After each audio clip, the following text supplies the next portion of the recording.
welcome to episode 2 of Super Turbocast. I'm your host, Virgil Davis. Joining me tonight, as always, my two good friends, Justin Carter. What's up, guys? Good evening. And Kyle Eastman. It's turbo time. It sure is, Kyle. That it is. Today, or tonight, however you want to call it, we're going to talk about a few different things. Well, first of all, how are you guys doing? Doing great. Also, Kyle, is that your phone that's making all them buzzies? It's actually JC's as well. It's a group mine. message. I'm sorry. You both want to... No. But yeah, how are you guys doing? I'm doing good. That's good. Yeah, I'm back from the dead. Better? Yeah. Last week, JC, you weren't with us. You passed away. Yes, I did, and I resurrected. You did, and I'm here now. And let's. You're 100%. That's why we call him JC. Have some that sure turbo is quality casting. Casting, sure. yeah. Yep. And as far as I go, just want to clarify, I don't hate Nintendo. I actually like them quite a bit. And believe it or not, there are some positive things I think I have to say about them. For instance, they really get DLC, I think, better than anyone. You know, there's that. But just last week, I was really negative about the gamepad, for about a half hour or so. So I just wanted to clarify to, anyone that I don't hate Nintendo. They're great, You're also very sour about not getting that new 3DS. I am. I'm real sour. You could even say I'm salty, JC. Correct usage. Yeah. But if this is your first time listening, Super Turbocast is a weekly show wherein we talk games, past, present, and future. So, let's get right into current events with the news here. First up, Spotify is coming to Sony devices, PS4 included, probably being the most important of those devices. That's also coming to this spring on PlayStation 3, Xperia phones for the 3 people that have them, and tablets. What do you think about that, Kyle? Man, I think it's fantastic, especially, like you said, for PS4 users. The ability to take your Spotify playlists and use them, in-game.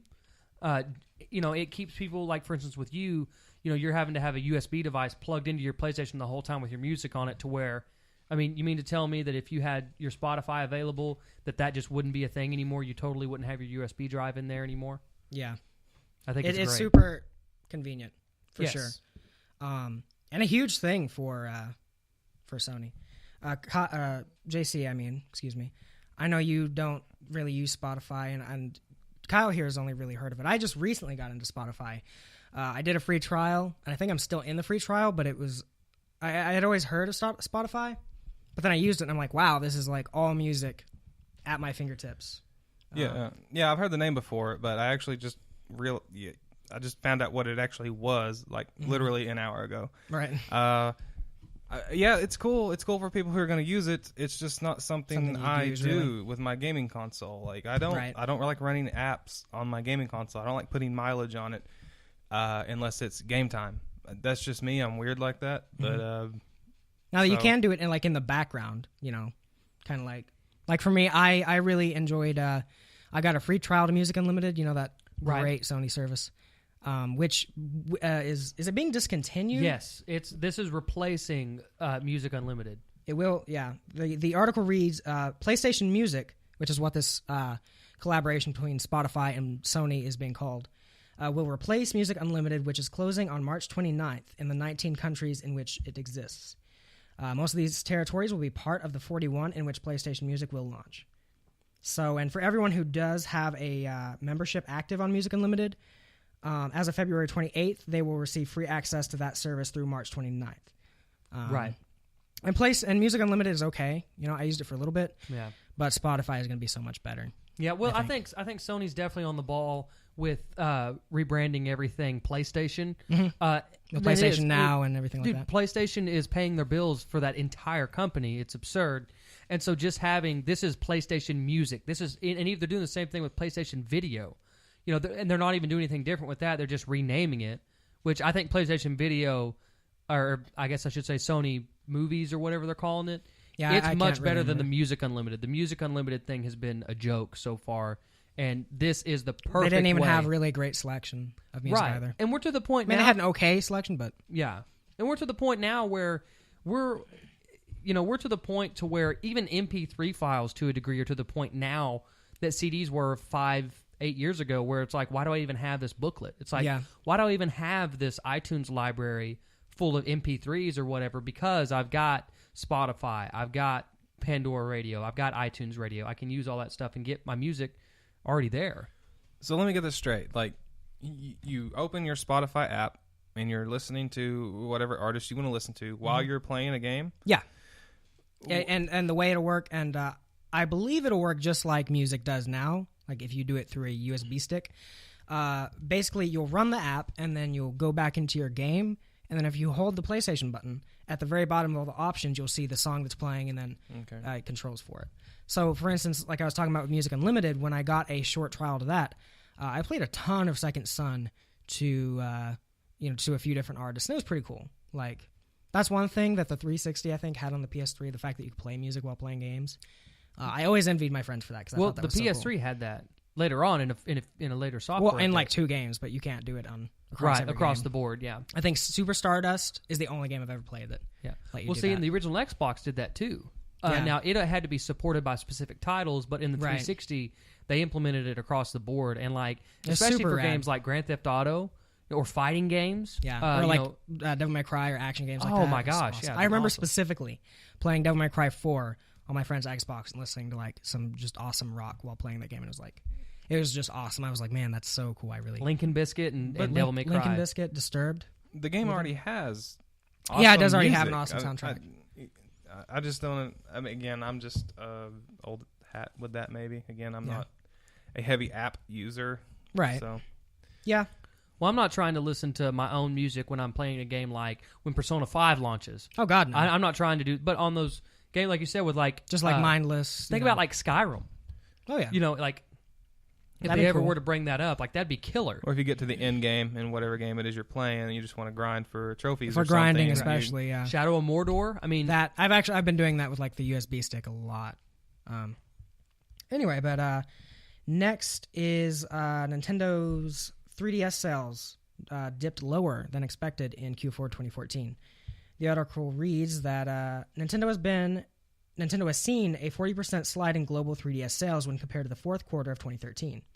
With 4.99 million 3DS units, I don't know why they just say 5 million, purchased globally during the holiday season, Nintendo has decreased its projected sales from 2015 from 12 million to 9 million. According to them, the handheld, quote, did not grow sufficiently, end quote, in the US or Europe. This seems kind of like a duh. You announced the new 3DS in August, I think it was, or around August-ish. Mm-hmm. Of it course, was close to that, yeah. Of course, the Q and it was kind of. I talked to you about this earlier, Kyle. I think Nintendo, not to be negative on Nintendo again. Oh, here we go. It starts. But I think they don't really realize that, that the industry doesn't work like it did 20 years ago. Right. If the UK gets something, or if Japan gets something, and the rest of the world doesn't, we know immediately. The internet is a thing. Information is instant now. Yeah, it travels instantaneously. And it's the same thing for me, man. Like, yes, I bought a 3DS back in August or so. I got the Persona 1, of course, and imported it from Japan, thinking, oh, this is the one that they're just not going to bring over. And then about a month and a half later, like, oh, here it comes. And I was, well, whatever. Yeah. But even then, I knew, right off the bat that this new one is coming to America. The big question was when. In some form. Yeah, right. But again, we didn't know that at the time. Yeah. But why in the world would I go out and buy? I went out and bought the Persona 1 just to get me by, and now it's going to be just hung up, and it's going to be on my shelf now to look pretty. But they have it now to where it's, why would you go out and buy one for the holiday season when there's a new one coming just around the corner? Yeah. Yeah, I saw it a mile away. Before they even announced the new 3DS at the Nintendo Direct, I don't know if all retailers did it, but GameStop dropped $30 on all of them, even the special edition ones. And I was like, okay, there's something funny going on here. Yeah. I'm pretty sure an announcement's going to get made finally on the new 3DS very soon. And of course, that's what happened. What we were talking about last week, man, it was writing on the wall. It was obvious what was about to happen. Yeah. And I think, for me, and you don't even really have to be super into games. You just have to be slightly in the know about them to just hear, oh, a new 3DS is coming. It's not some super niche thing that you need to know. It was pretty. It became pretty common knowledge among anyone who had a 3DS or was thinking about having a 3DS. Yeah. Well, and that word "new." Oh, they're coming out with a new one. That is an immediate buyer's turnoff. Yeah. For like the old one, unless there's financial incentives. Yeah. And it was that's what's funny is it was even just the name. It was the actual name. Yeah. It wasn't just a new 3DS. It was the new 3DS. Right. How long has 3DS hardware been out now? Like just 2011, early 2011. Actually. March or April of 2011. Yeah.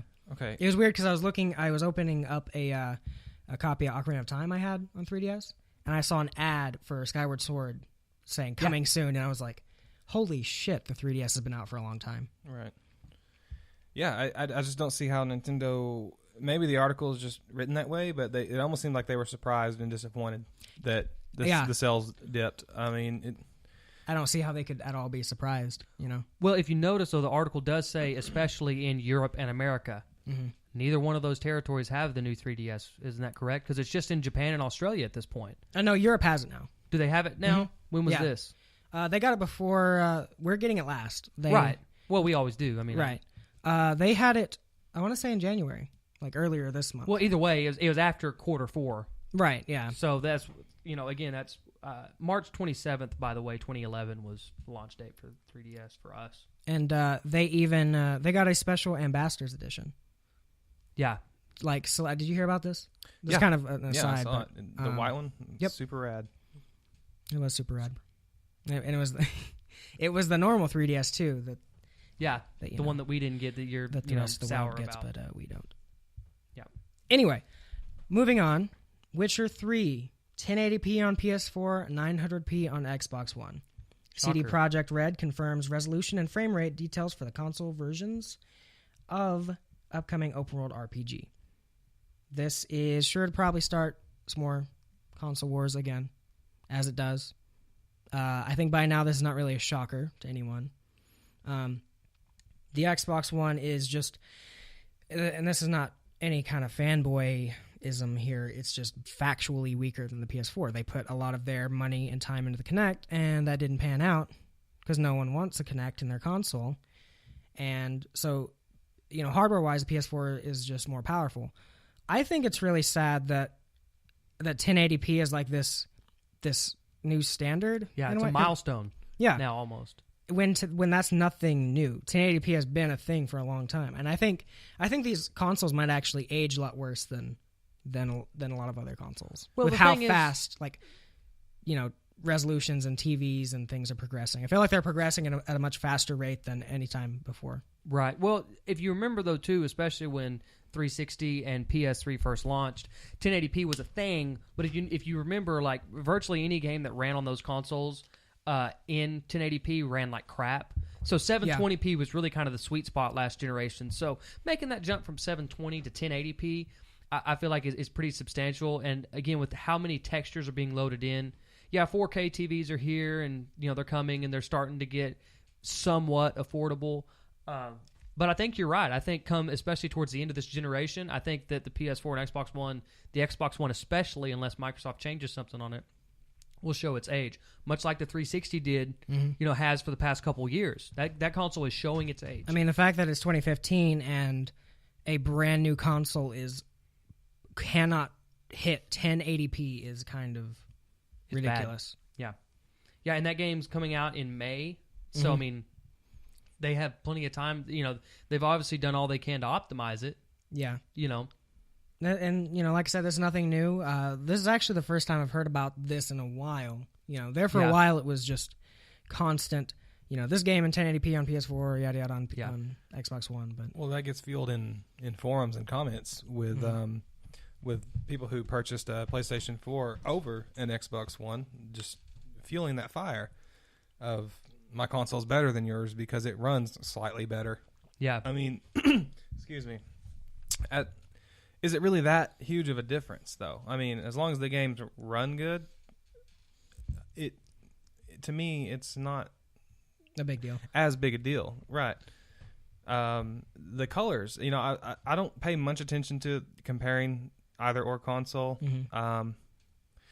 but they'll show side by side comparisons of all these games that come out, or they did it first, especially in launch year. I'm sure GameSpot and IGN will both have graphics comparison videos. Yeah, if I'm not mistaken, I don't know why anyone watches those. By the way, I just don't get it. PlayStation 4 in those had blacker blacks, right? And I think in some games probably it looked marginally better.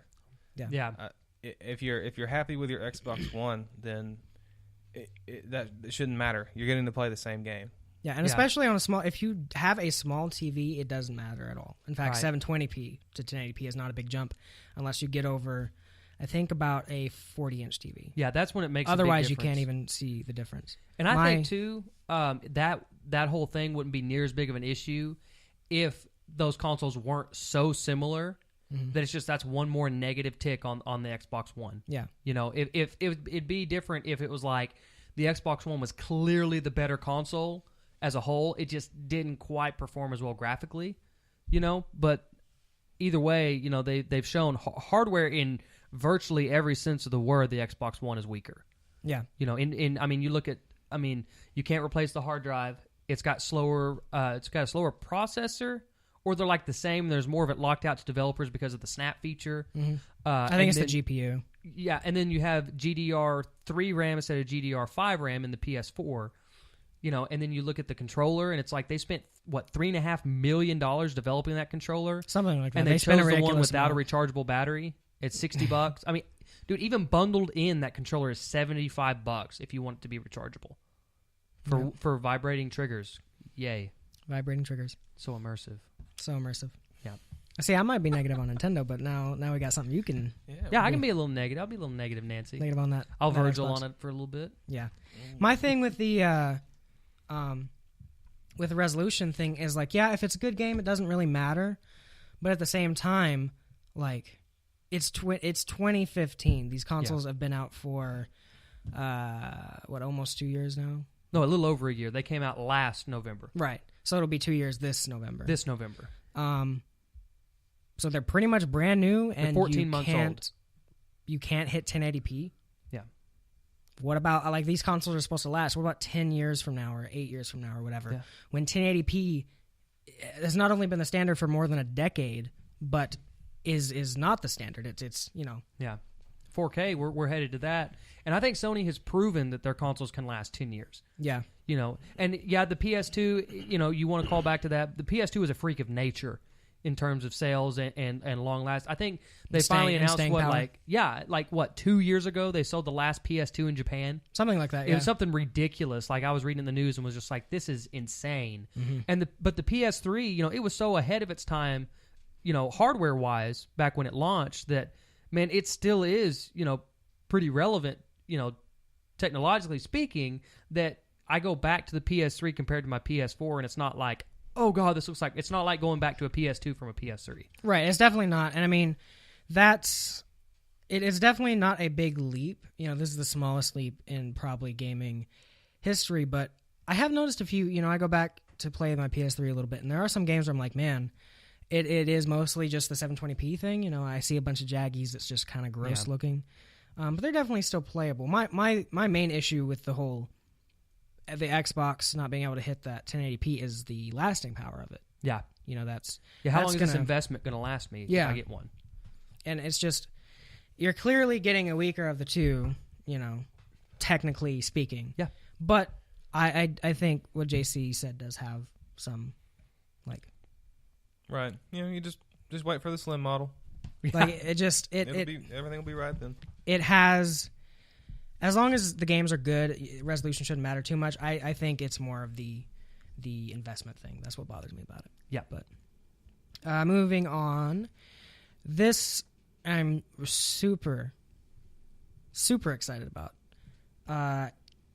EA will give Star Wars Battlefront a Battlefield-sized push. During this week's Electronic Arts earning call, CFO Blake Jorgensen talked more about the upcoming Star Wars Battlefront game, which is in development at Battlefield series studio DICE. Jorgensen confirmed that the shooter is due to launch before Christmas 2015. More specifically, the game aims to be aligned with Star Wars Episode 7, The Force Awakens, which arrives on December 18th, he said. So, the fact that this reboot of Star Wars Battlefront, which I love a lot, is getting a Battlefield size push. Excuse me. Both in, I'm hoping marketing, but both in just like the sheer scope of that game. If that game has the scope of a Battlefield game, I will piss my pants, because Battlefield is I really like Battlefield. I bought Battlefield 4 about a year after it came out, so it worked. Right. A year after the fact. It's sad that it took it that long, but I like that game. And if Battlefront can be even half as good technically and scope-wise as Battlefield 4, I am all in. So this game's called Star Wars Battlefront. It's a reboot of the old Battlefront games. Those are the strategy games? Is that no, what they are? They're the like... They were a third-person shooter that you basically played as a troop, and like, say you went out and you could pick like what class you wanted to be. Like, I want to be the assault, or I want to be the medic, I want to be whatever. And it would deploy you on the battlefield of major battles in the Star Wars universe. And like, if you go out there and your dude got killed, you could pick a different person to spawn in as. So it was just like you were playing as the troops in these big battles. And this is a reboot of that.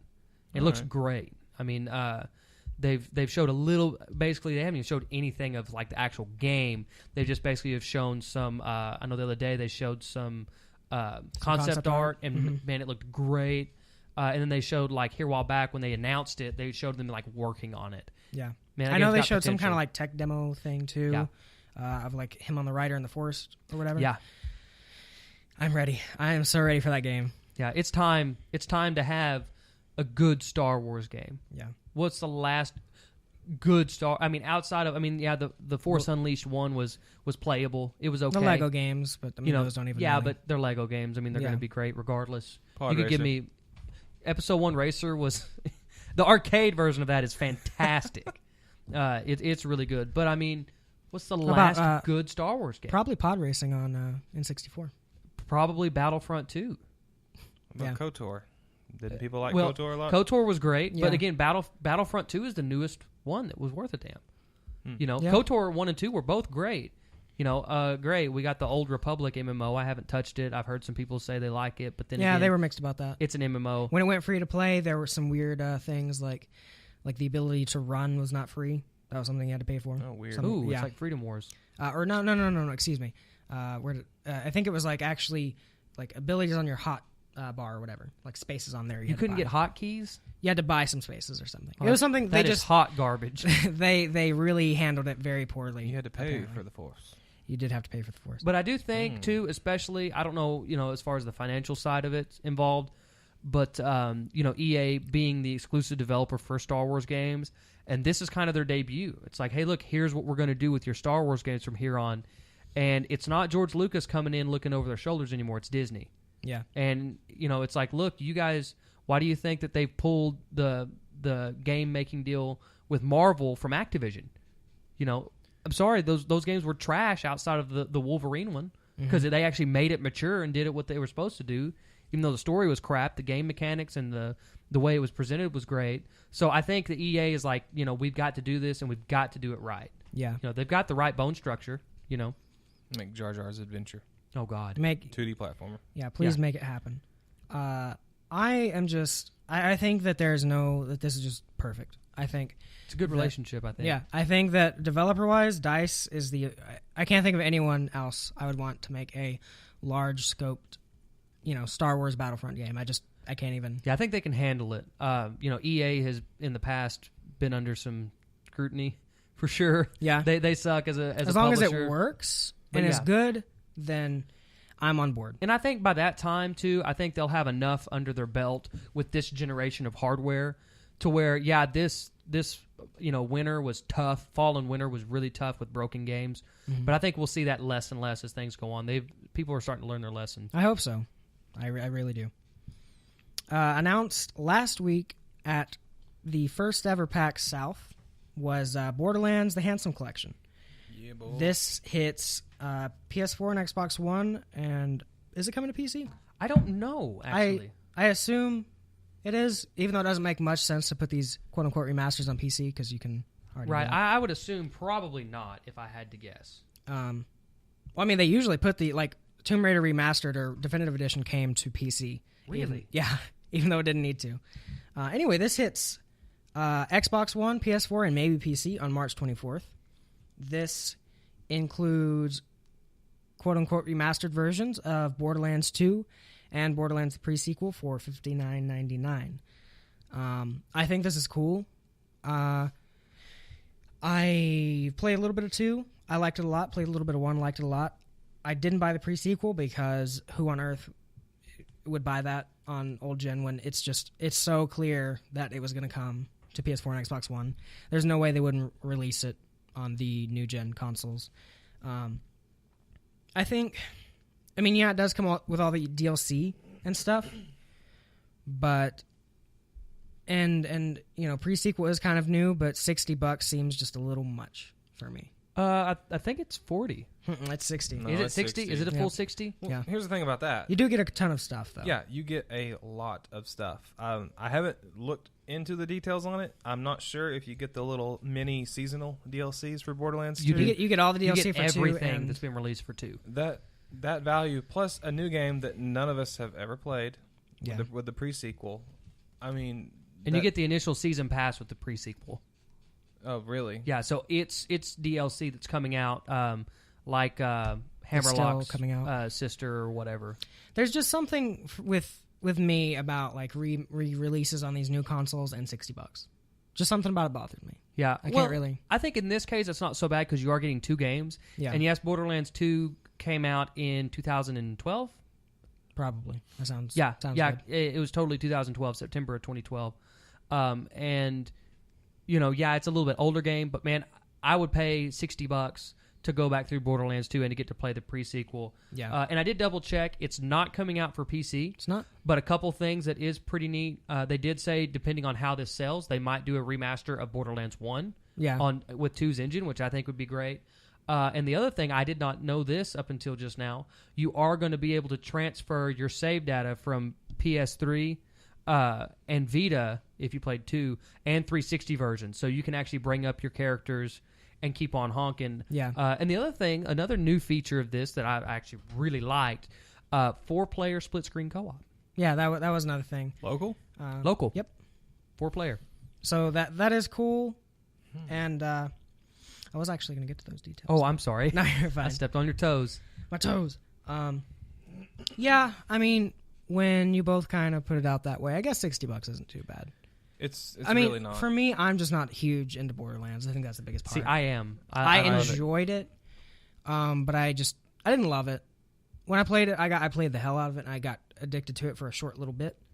But I'd like to give it another go, and I think it's, for me, honestly, Borderlands is kind of a game that blows by yourself. I don't think that game is fun at all by yourself. For me. That's I played through the entire first one, not even realizing it was meant for co-op.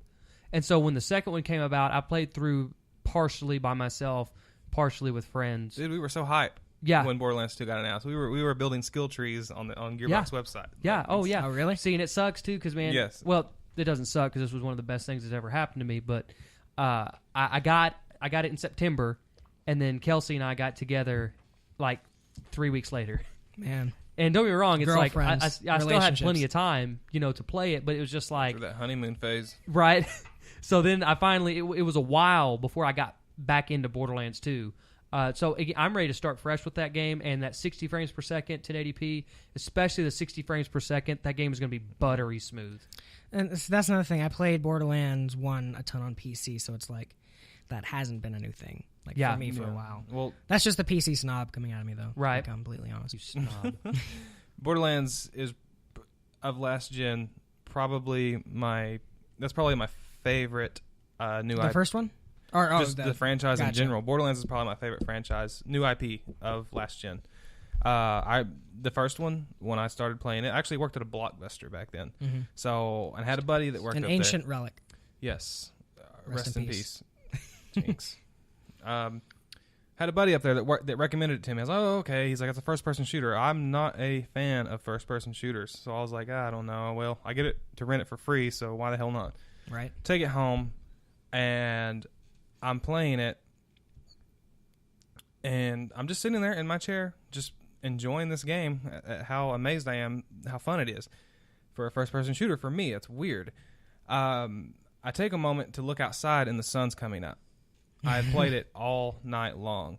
That is the first time in a long time that I've ever done that with a game. Back when I was in junior high, we used to play the N64 wrestling games. And that's one of... So Borderlands is one of only 2 times that I've ever been so addicted to a game that I stayed up literally all night playing it. And saw the sun come up.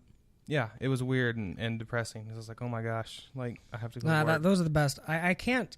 I've done that before. Like, I remember doing that with a game. I can't remember which game it was. But I do enjoy that a lot. I love doing that. Yeah, I loved it. And then Borderlands 2 came out. So as much as I loved Borderlands 1, we talk about, if this Handsome Collection does well, they might do a remaster of Borderlands 1. Yeah. I'm good. I don't need that. Yeah, Borderlands 2 made Borderlands obsolete. That's what a good sequel I completely agree. I don't understand why some people want 1 too much. I enjoyed 1, but I do. If they do remake it, it has to run off of Borderlands 2's engine. It's going to have, to a degree. Do they look that different? The thing was, like, there was no mini-map in Borderlands 1, so you're constly having to go back to your map. And there's no way to, like, swap gear with your teammates. You have to, like, drop it and have somebody highlight, and then you have to like basically just throw everything out on the ground and let them pick and that type of thing. I mean, it's just minor gameplay enhancements that once you go back, they'd have to just kind of like put 1 into like 2's like game, just kind of how the little quirks work in it. Right. Yeah. They have to do a Nintendo remaster, like a true legit rebuild in order to make it worth my while. Yeah. Not that and it's not that I hate that game anymore. I have very fond memories of Borderlands. It's just obsolete, like you said. Yeah, and that's a good thing actually. Yeah, like you said, true sequel for Borderlands to Borderlands 2 and how good it is. So this leads into kind of like a little segue, if you will. What are HD quote unquote remasters that you two would like to see on PS4 and Xbox One /PC? Do you want something from last gen that needs to come over, or can it be like PS2 generation? Anything in general? It could be PS2 generation. When I think of today's standard of HD remasters, they're not even really HD remasters. They're just ports of last gen. But we can go back to PS2 as well, or that generation. Well, I could. Let me see. I'm going to try to pick one from each. Okay. I think that's good. And I'm just going to use Sony as a reference for this. Let's see. PS3, I would take a remaster of BioShock because I've never played BioShock, and everyone speaks very, very highly of it. Yeah. I did play Infinite, and I enjoyed it, and I don't want to spoil anything about it, but let's just say... I haven't gotten to it either. Let's just say I wish I had played BioShock. I'm going to leave it at that. PS2, I would like to... I've already gotten Final Fantasy X, so I can't really complain. What else could you want? They've already done Devil May Cry. Maybe something random like SSX Tricky. I really enjoyed that game. I don't know why. NBA Street Volume 2. Dude, that's what sucks about all those PS2 games, is they have all that music that would just be... That is probably impossible to get the rights to again. Right. That's what sucks. And if you try to change the music, that changes the game. Like it's like when you play the redo of Crazy Taxi and it doesn't start off with the Offspring. Yeah. You don't get that, and you're like, what?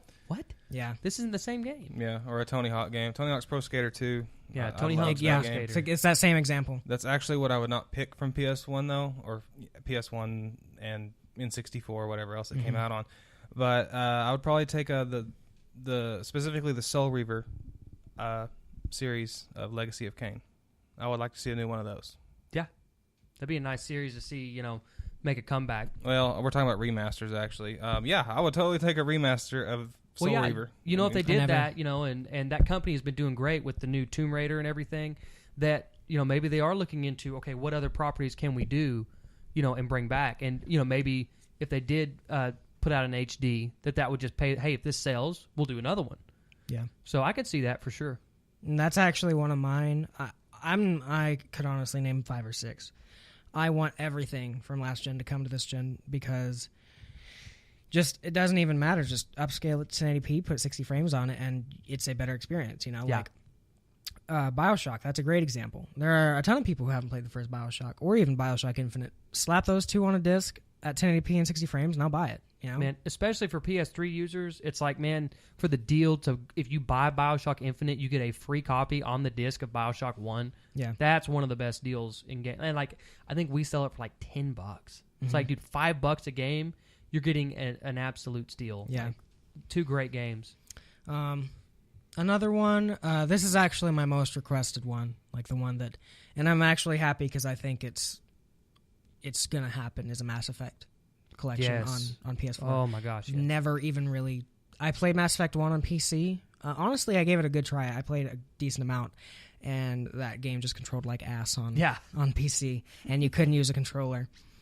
So bring me all 3 games, all DLC, all those trophies for even $60. That's one of those that I would pay $60 for. I mean, that's 3 games, all that DLC. That's just hours and hours and hours of content. Yeah.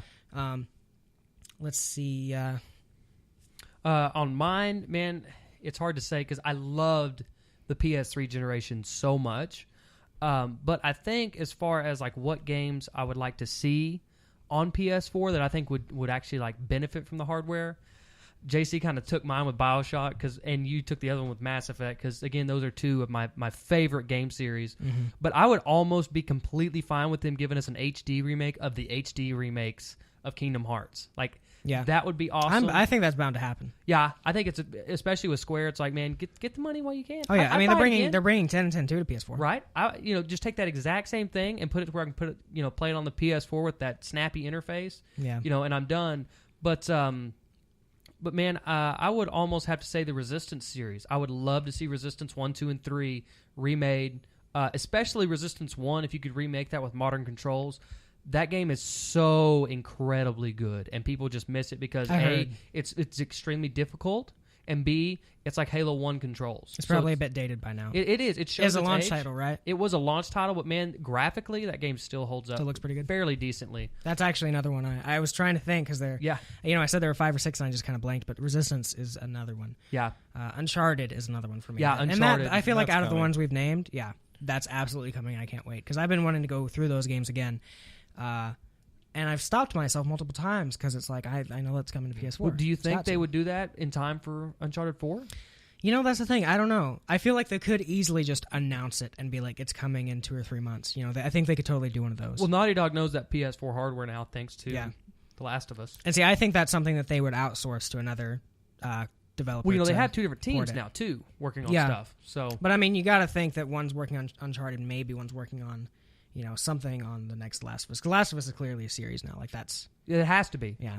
Good Lord, please. But that would be one that I would really want. You got any others, JC? Because I had another one, but I can't even think of it right now. Any other... HD collections that you'd want on, like, PS4? Or, HD collections? or remasters. Well, I mean, they've already released Resistance on PS3. Yeah. I mean, for, like, PS4 and... Right. Well, Resistance was always on PS3. You think Killzone?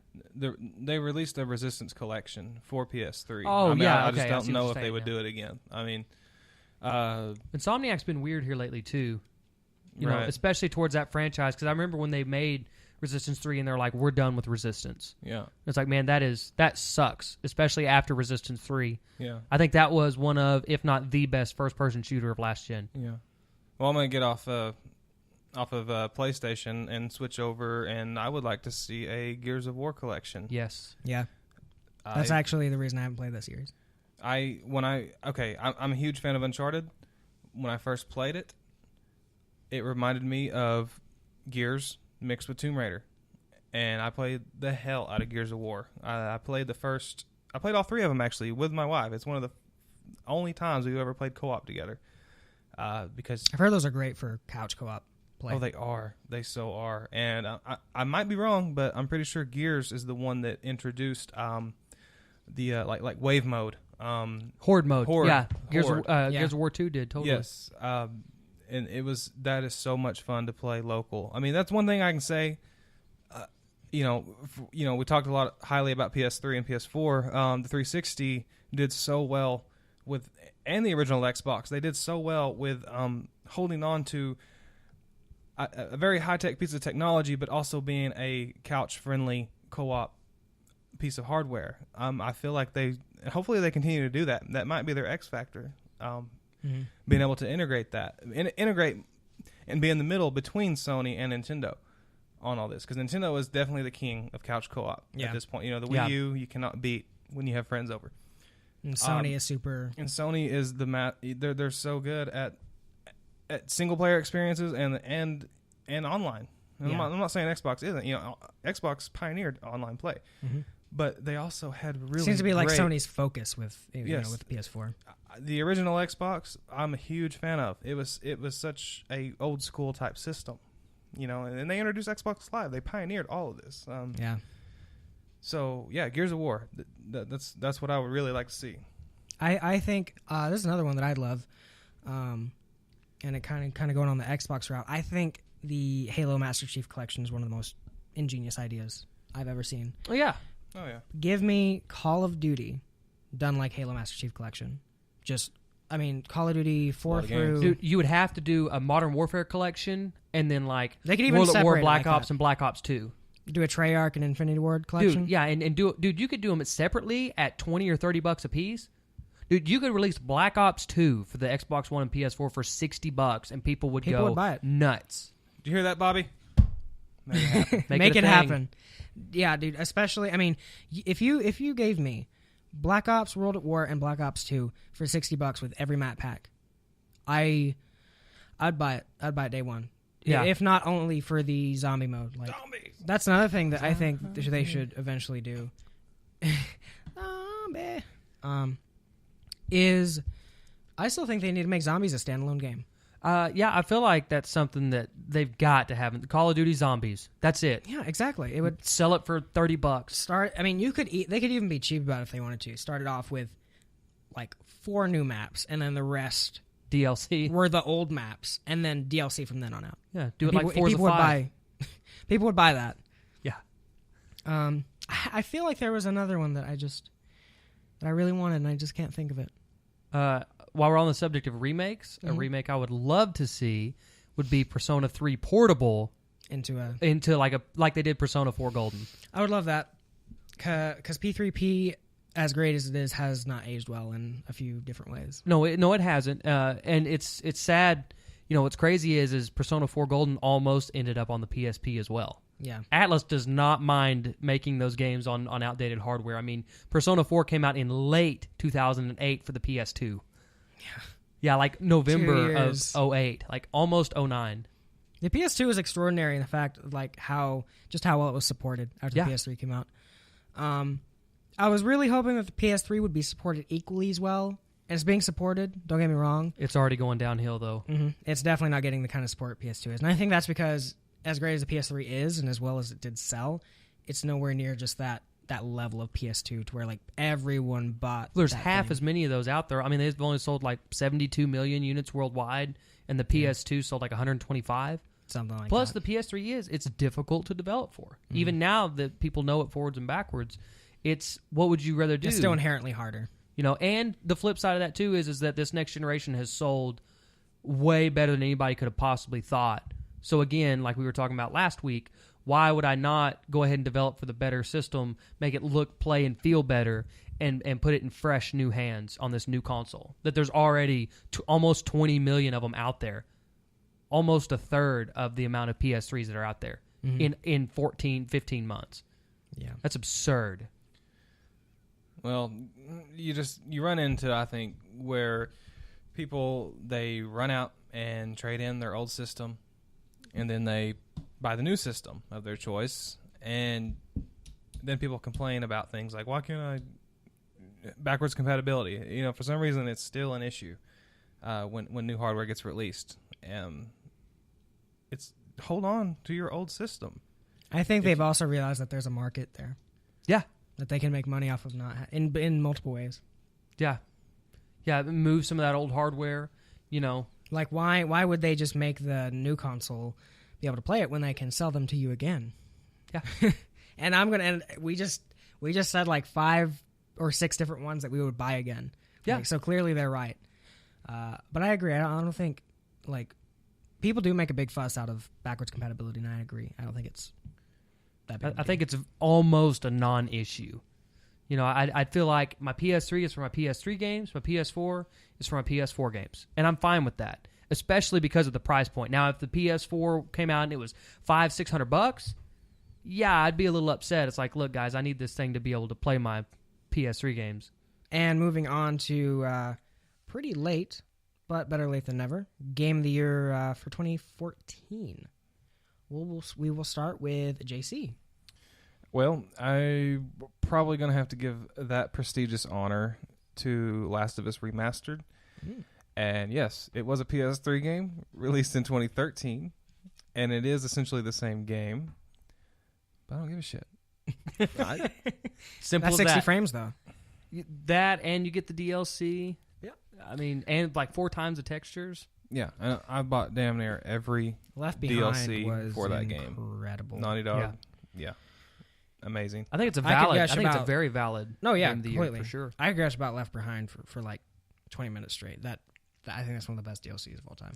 I've honestly never played it yet. Yeah, I haven't played it yet. Oh my gosh, dude! Yeah, that's you would say that and that'd be even more your game. That of the pulled year. me straight back Yeah. into that world. I am going to go back. I am going to play it eventually if I can ever get off the multiplayer. awesome multiplayer. I've played the campaign 4 times though now. So Have you really? Wow. yeah. I still only played it once.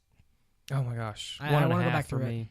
Well, I had planned to platinum that game on PS3, and then I played through it 3 times, and then was like, I'm gonna get in the multiplayer, and then I never hardly looked back. Right. I Yeah. love it. That's a valid pick. I mean, you know, some people may. Excuse you. Excuse me. That was kind of. I tried, but it came back to me. Yeah. I think that's a valid pick. Some people might say it's not because it was on PS3, but that is arguably PS4's best game. Were you Yeah. there? It's still real to me, damn it. It's still real to me. Yeah, I think that Thank definitely, you. like Last of Us, it was my game of 2013, and it could easily be my game of the year for 2014. Mm-hmm. But it's not. It is not my game of the year for 2014. Segue. And again, I kind of feel bad because there are a ton of games that I have queued up to play that came out in 2014 that I haven't got to yet for one reason or the other. But as far as beginning to end, beginning to end, just thoroughly enjoyed it, and got more. What I felt like for my $60 was the most entertainment and enjoyment I got out of it has to be Super Smash Brothers for Wii U. I definitely feel like that game was such a great value, and especially for the content. Man, that game is extensive. I mean, it is crazy the amount of stuff that they put. Not only just for like event mode is back, thank God, because you get the 3DS version, it wasn't in there, and it was like, Yeah. man, I hope that's not the case. But the fact like there's event mode, and then there's a whole nother event mode just for co-op play. Like, man, the amount of content in that game is astounding. My only negative I would say about it, I wish that the unlocking of characters worked more like it did in Melee, because I feel like that was certain things. yeah, Melee actually challenged you, and it was like, man, who is the next fighter? Yeah. And it's like outside of Duck Hunt Dog, there wasn't really anything that they really kept hidden. But that was the cool thing about Melee is like, dude, you did not know. Yeah. Like Mewtwo, And I think the you had to internet have- kind of ruined that. Yeah, It's it ruined did. that aspect in a lot of games. Yeah, absolutely. That and DLC. It's like, why would I want to unlock a character when I could pay $2.99 for him and make the developer money? That's just that's simple for them. But not only that, but the addition of 8-player Smash. Very rarely have we actually had 8 players, but 9 times out of 10 when we're playing a game like that, there's 5 of us. And it's Yeah. like just the fact that 5th person can finally jump in and I'll have to sit there and, oh, well, you played the crappiest, so you totally get taken out. It's like, no, dude, we can all play now. Mm-hmm. And with the GameCube. Nintendo, you have reissued the GameCube controller. Thank you. Yeah. Thank you. It's That great. is, yeah, I love it. I can go to and buy a GameCube controller brand new by Nintendo in 2015. That is Yeah. amazing. That's awesome. And they feel great too. Oh yeah. I really Cord's like longer too. Yeah. I really like the game. I enjoy it a lot actually. I think it is now you've passed it on to me. Right, we're all just coughing, hacking. Sorry, guys. I think it is still much more fun with people, Yes. locally. I think the game kind of is, not to be negative, a negative Nancy, because I do. Because you hate Nintendo. Because I do hate Nintendo, of course. I think the game kind of severely lacks a single-player mode. I really miss like the subspace emissary as much as people hated that on the Wii for some reason. See, I didn't like that as much, but I loved the fact that it was classic mode and adventure mode in Melee. And I feel like this new one, the mode that it offers, is as close to, it's close enough to that to where I can't complain. You know, and not only that, the event mode is so much more extensive that I just flat out don't care. You know, but I love the adventure, especially like I'll never forget the first time I played adventure mode as Link, and it was like, oh my gosh, this is like the opening stage of Mario. Like that was so cool, and like how you had to unlock Luigi, like you had to beat it, with like the time that was like an odd number or had to end in 5 or something like that, and then, pardon me, you got to fight him later on or something like that. It's been years ago. Yeah, you guys have the internet, you can double check. For me, a fighting game needs one of the two. It either needs perfect online or decent single-player content. And for Smash Bros., I feel like it doesn't... I mean, the online is okay, but from my experiences, it's really not up to par with, like, other fighting games. And I just wish there was more single-player. That's just for me. Because, honestly, the only time I play is when I'm with you guys. Right. You know, I don't play it otherwise. Yeah. Well, and I guess, like, for me, it's that choice because of the amount of stuff to do. Oh, yeah, I'm not knocking your choice. That's just my only... Yeah, for sure. No, aside from that, it's so good. Well, and also, you know, this newest update just dropped, and there's more 8-player stages now. Yeah, which is awesome. Yeah, it was like a quarter of a gig download or something like that just for stages. I think it added a new... No. It's at least 3 or 4. It added... It added a ton. For the stages? Yeah. It added 15 8-player Smash stages. Yeah, that's great. To the total or I believe it's 15 on top. It's 15 extra stages. Wow, yeah, that's great. Yeah, because when we were playing 8-player Smash, you know, the level stages were pretty shy. But what they did is they made a lot of the existing stages compatible in 8-player Smash. Yeah. They made them bigger, just bigger versions. Yeah, Smash was awesome. I think it's the best Smash ever made. Screw the Melee people, but sorry, Melee people. Yeah. It's especially since you can use GameCube controllers, you know, and it's much more accessible. I agree with that completely. You know, I think it's great. Yep. It is a fun game. I think I'm not a fan of 8-player Smash. I'm not a fan of 5-player Smash. I'm barely a fan of 4-player. I like 1v1. I'm the same way, actually. It's cool that they added all that stuff for people who just want to play the game and have fun. I like to have fun playing Smash, don't get me wrong, but I just feel that the 1v1, I just like to show off. I like to show off what I've learned and put time into, you know, and I hate getting hit in the back. I see. Yeah, that's why I think that's the best Smash game of all time, is that it appeals to both perfectly. You can have 1v1 and have a mega stage on any stage, and it's you know, competitive.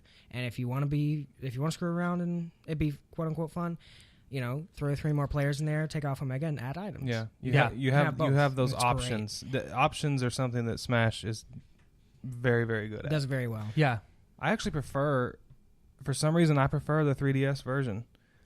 Not so much controller option at this point. Is that water you're drinking, or is that straight vodka? That would be that's straight agua. Zing. Gotcha. No, the 3DS version, I actually, the stages I thought were cooler. I actually liked, even though it's still not awesome, I liked its bonus mode better. I thought it was trash. I liked that better than the board game mess. I haven't even touched the board game. Now, the board game thing on Wii U is garbage, but the single player, like basic, where you go and you pick your path, man, I really enjoyed that. But no, I think what did Smash Run? Yeah. On 3DS, I hated that mode. I enjoyed it. I played it. That goes back to my only complaint about Smash is that its single player content's a little weak, in my opinion. But that's it. See, for me, that's where event mode comes. Like, that's my single player. But that was the thing, too. For Melee, for me, event mode was, like, where I honed my skills. You know, not that I'm, like, a great Smash player. I'm really not. But right. But that's what really taught me that roster. And it's so imaginative, too. It's like the one for co-op where you're, like, you're Fox and Falco, and you have to keep them from landing on the ship. That thing's hard. I just really enjoy event mode, and the event mode is very robust in that one. I don't think I've messed around with that too much. You should, because you would love it. Again, to me, that's single player offerings. Even its single player stuff is great. It bothers me because I don't know if you two remember, this was a while back, that when they were developing the game, they were going to have a Subspace Emissary type mode, and some of it leaked, and Sakurai was like, "Nope, yeah, we're not doing it now, because you guys have already seen some of it, so we're just not doing it." Spoil the broth. Literally, broth spoiled. I don't know. I mean, that's his choice and everything. I really thought he shouldn't have. I think that's kind of because that's just the industry now. That happens.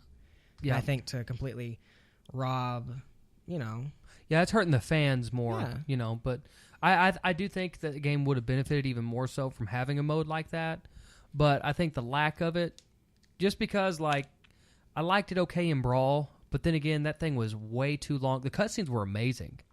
But the rest of it's pure fan service. Yeah, but the rest of it was like, why am I doing this? It was just a fun thing to screw around with some friends if you didn't want to fight each other. Yeah, I agree. For me, again, co-op event mode. Right, yeah. It's really good. I need to do it. You should play it. Should do it sometime soon. Yeah, we should. We should totally do that. For me, it is Ooh, what? Why ooh? Because I thought I knew what it was, and then another one popped into my head. There can only be one. There can only be one. Come on, crap. Boy. Come on now. I'll say South Park Stick of Truth. Okay. It was a very early game last year. I want to say it was in February. It was February. It's one of those. It feels like those early year games really kind of go fly under people's radars toward Game of the Year. Yeah. Announcements because they came out so early. Same thing with Dark Souls 2. I never finished that game, and I liked it all right. It wasn't as good as Demon's Souls or the first Dark Souls for me. But Stick of Truth is just... It's the funniest game I've ever played. There's no game funnier than that game. And I don't think there's any licensed game that has done that well. I know neither of you have played it, right? So I haven't played it, but I've seen quite a bit on it. Like Teef played through quite a bit of it at my house, right? And man, I've never even watched. In fact, I'm watching South Park right now. Just again, I've seen enough South Park where I get the jokes and stuff, and I love it. But I want to watch more of it to catch. The more I watch, the more references I'll catch. But I'm watching South Park right now just so I can play that game.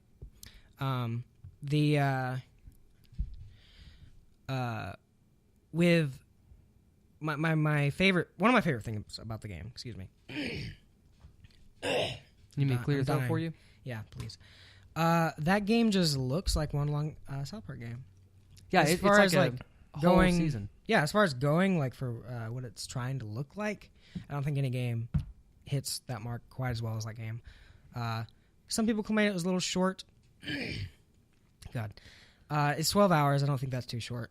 I mean, maybe for an RPG it was too short, but that game's barely an RPG. It's a very, very basic RPG because it fits the style of that game really well. It was Trey and Matt had their hands in it. That's one of the reasons it took so long to come out. And it really shows through the jokes, through the writing, through everything else. And it's just a great game. It's a game that I want to go back and platinum. It's a game that I think needs to be put on PS4 and Xbox One for sure. Yeah. I think a lot of people missed it. So that's probably my game of the year. Yeah. Though I do want to give a quick honorable mention to Shovel Knight. That game is so good. Yeah. Yeah, incredibly good. It's so, so good. Can't wait for that to come to PS4. Yeah. Those trophies. Yeah. And that I'll be playing on Vita probably mostly. Yeah. I cannot wait to play that on Vita. And I won't go too in depth on Shovel Knight, but it's such a good game, and it's such a well-made game in just every way. If you want to know more about it, I did a review on it, so there's that. If you want to go look at that, YouTube.com /Vergeservice if you want to check that out. Yep. Plug it in. Yep. Are those even commercials anymore? No, I don't know. I haven't had TV in years, and even back when I did have TV, that was done. Yeah, I haven't heard that in forever. No. Plug it in. Copyright. Yep, that's dead. We're going to get a copyright strike. By, what, Glade? Oh, who the hell is that? Mail just come in. Yeah, it is. It's a cease and desist letter.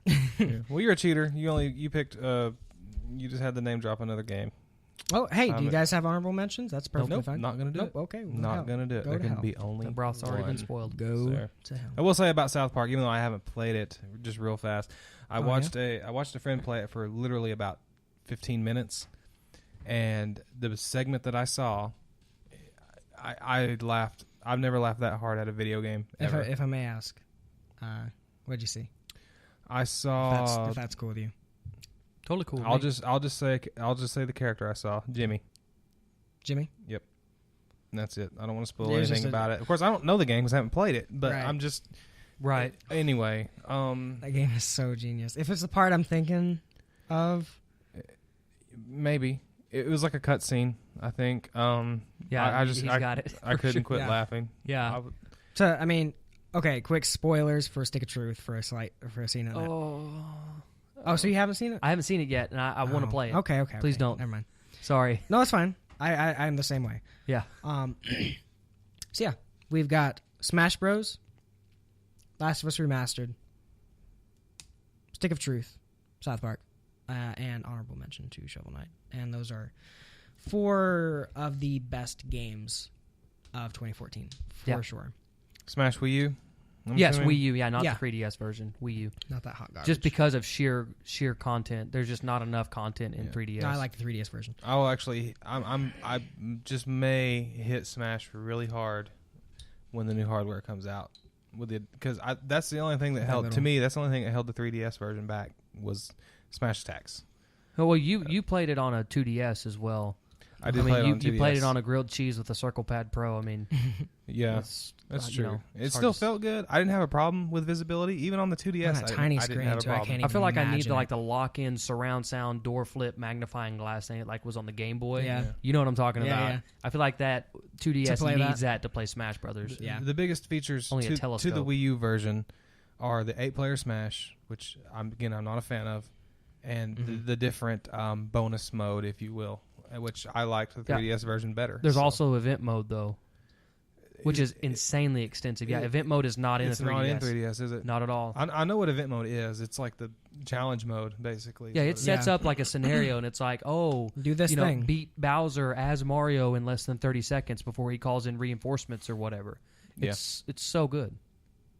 And because of that, and again, the fact that they added in co-op, and I know I've touched on this 3 or 4 times. Forgive me, but that co-op event mode especially, man, is there's a lot of meat on that bone, man. There's so much to do there, and I just cannot stress enough how much fun it is to get a friend and go through that event mode. It's fantastic. Yeah, and that's that was something that when I got the 3DS version, I actually bought it digitally. And I did too. Yeah, and so I was like, so I can have it anywhere. Right, and I knew that the Mewtwo thing was happening too, so I was like, man, it doesn't matter. I'm going to buy both copies anyways.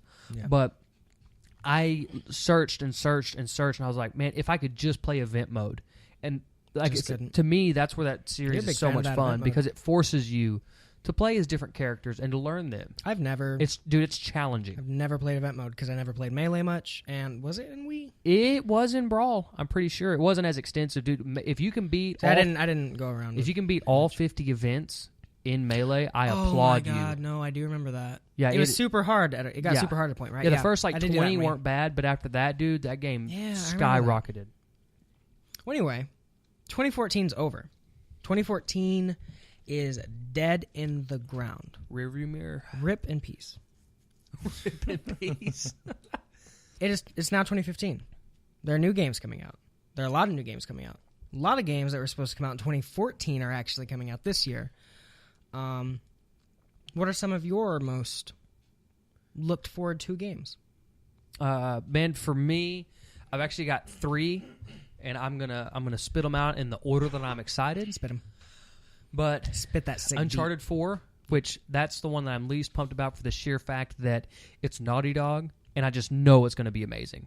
So I'm not worried about Uncharted 4. You know what I mean? I know there's not a lot of anticipation because you kind of know what you're getting. Right, and I'm so excited. Uncharted's one of my favorite series, man, and seeing that E3 demo, man, especially with the lasso when he swings around and jumps down and punches the dude, man, it looks so insanely good. And again, I know it's in good hands, so I'm not worried about the quality. I know Uncharted 4 is going to be, outside of The Last of Us Remastered, probably the best experience on PS4.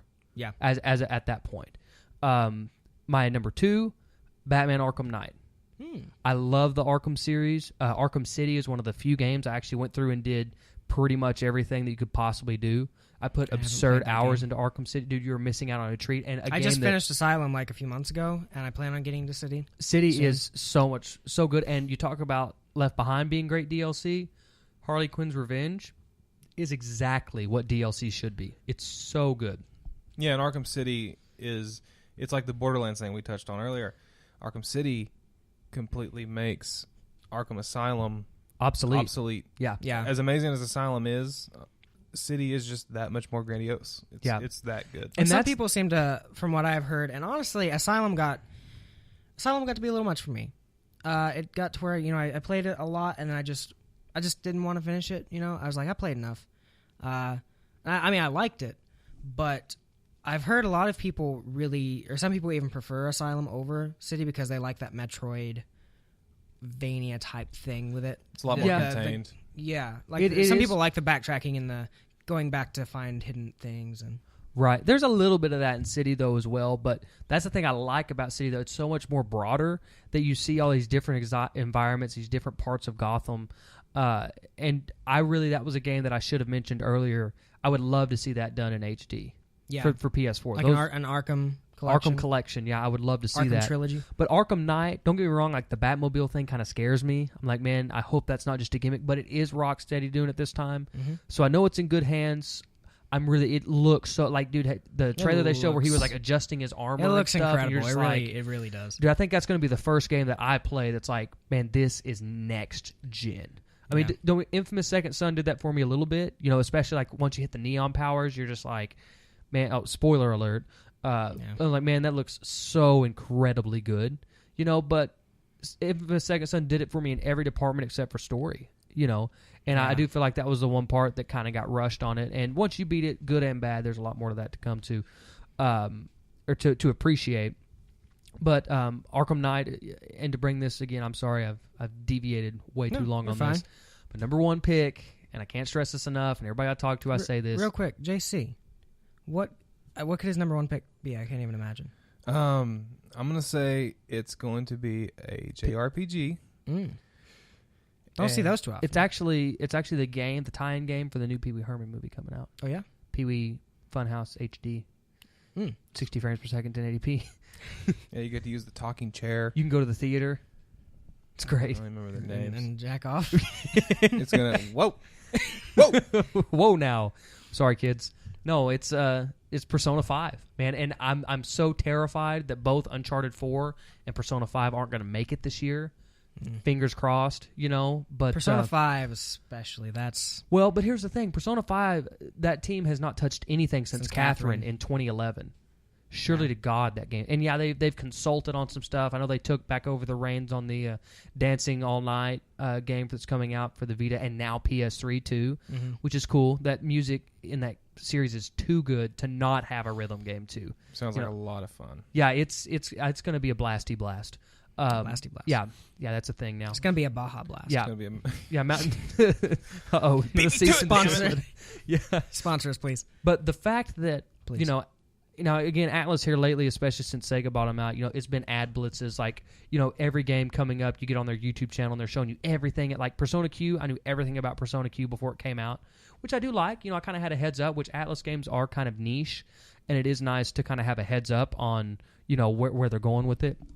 But the fact that I have not seen a thing on Persona 5 yet excites me, because I went into, I watched the video review for Persona 4 Golden way back when it first launched, because everybody, I'd seen that it got such a high score, so I went ahead and watched Greg Miller's video review. Yeah. And I was just like, wow, man, this looks so good. I want to try it out. And it took a while for that game to come in my store. I wasn't going to go out and buy it new, why I didn't do that. I don't know why. I totally should have in hindsight.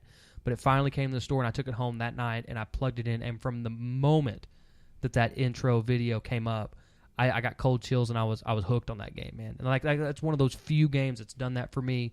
And from beginning to end, Persona 4 Golden, it's my favorite game of all time, man. And the more I think about it, I mean, I put 190 hours into that game. I platinumed it. Like there's just not a lot of games that have done that for me as a gamer. And I went and played.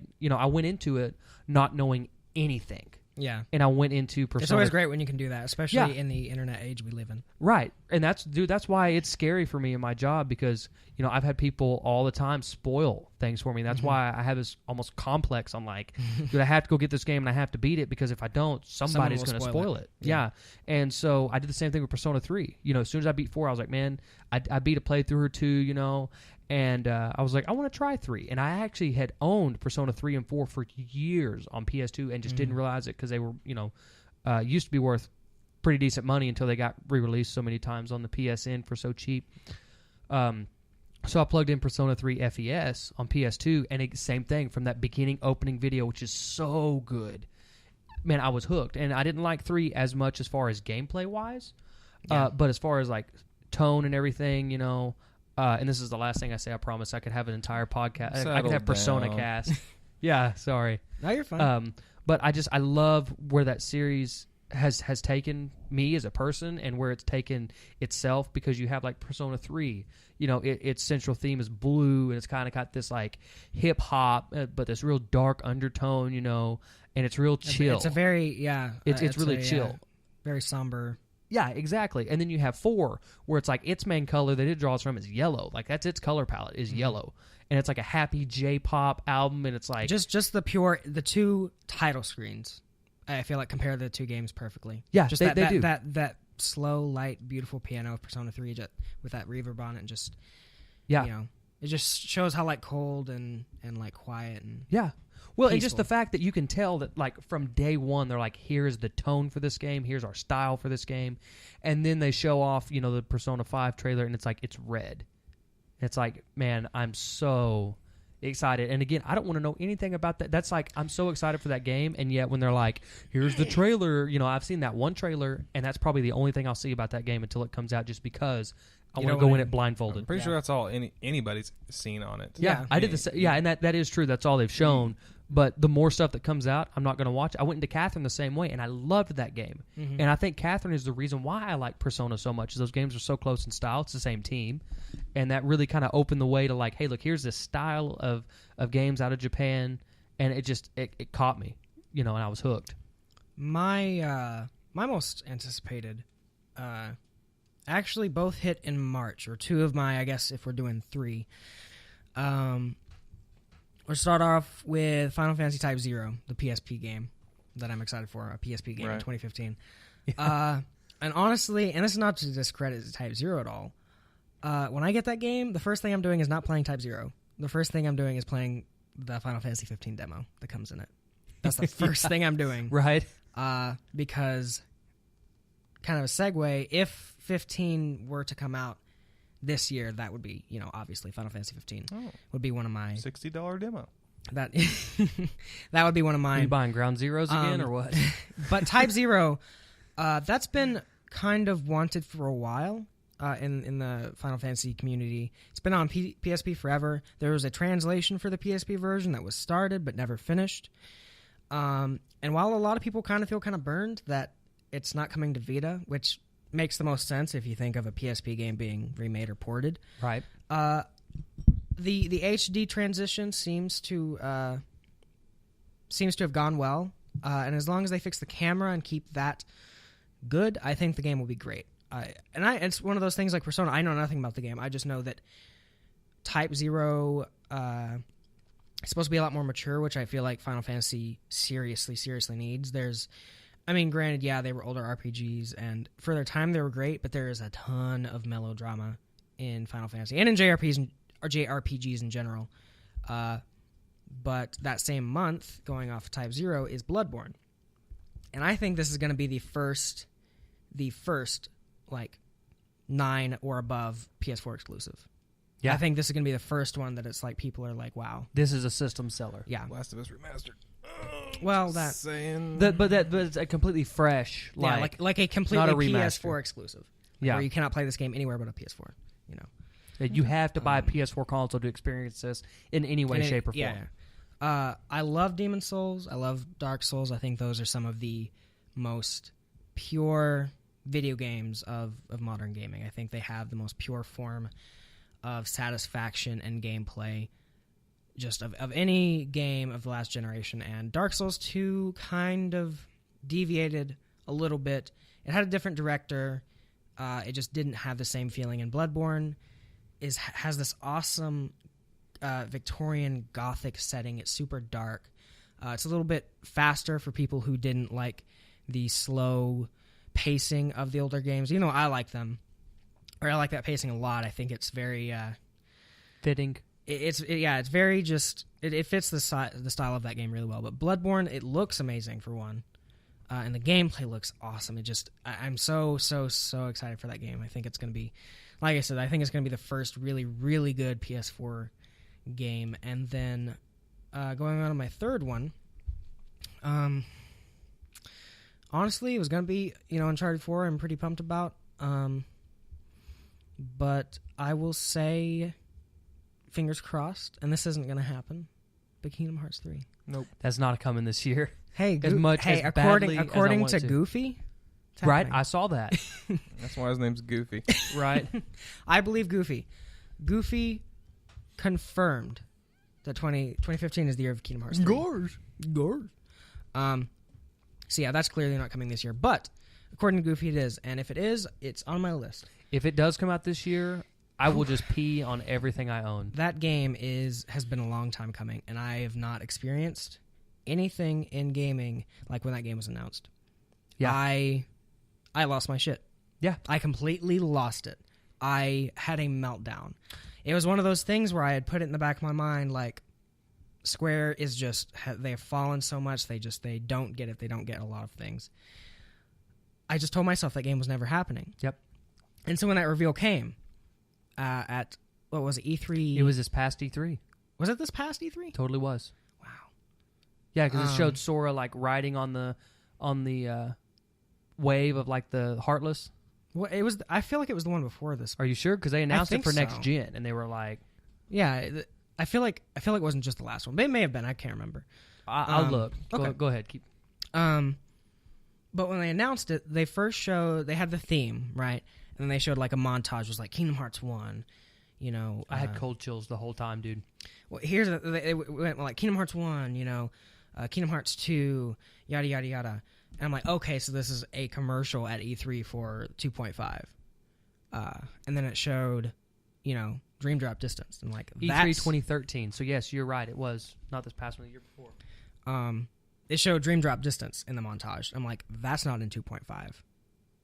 And then it hit me. And then it went into that cutscene where he's on the beach. Hit me.